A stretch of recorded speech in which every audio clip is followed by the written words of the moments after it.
अजितदादांनी शरद पवारांसोबत एकत्र येणं पुन्हा एकदा टाळलेलं आहे। आज वसंतदादा शुगर इन्स्टिट्यूटची वार्षिक सर्वसाधारण सभा होते आणि या वेळेला अजित पवार आणि शरद पवार हे एकाच मंचावर येणार होते।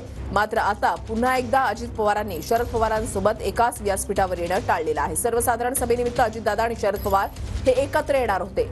योगेश बोरसे आमचे प्रतिनिधी आमच्या सोबत आहेत, अधिक माहिती जाणून घेणार आहोत। योगेश, पुन्हा एकदा अजित पवारांनी शरद पवारांसोबत एकाच व्यासपीठावर येणं टाळलंय।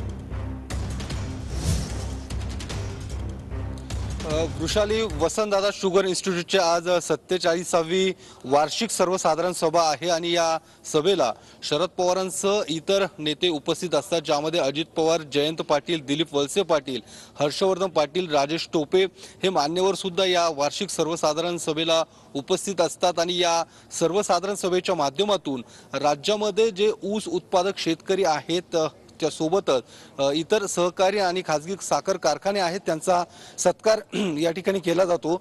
मात्र ज्या पद्धतीने अजित पवार आणि शरद पवार हे एकाच मंचावर येणं अपेक्षित होतं, मात्र आता जी काही माहिती समोर आलेली आहे त्यानुसार अजित पवार हे या कार्यक्रमाला येणार नाहीयेत। अजित पवारांनी या कार्यक्रमाला येणं टाळलेलं आहे, कारण यापूर्वी सुद्धा अजित पवारांनी नाट्यसंमेलनाच्या कार्यक्रमात येणं टाळलेलं होतं। शरद पवारांसोबत एकाच मंचावरती येणं टाळलेलं आहे आणि पुन्हा एकदा या कार्यक्रमाच्या निमित्ताने ज्या पद्धतीने जी काही माहिती आता मिळते त्यानुसार अजित पवार सुद्धा या कार्यक्रमाला येणार नाहीयेत। वार्षिक सर्वसाधारण सभा आहे त्याला येणार नसल्याची माहिती मिळते। नक्कीच धन्यवाद योगेश दिलेल्या सविस्तर माहितीसाठी।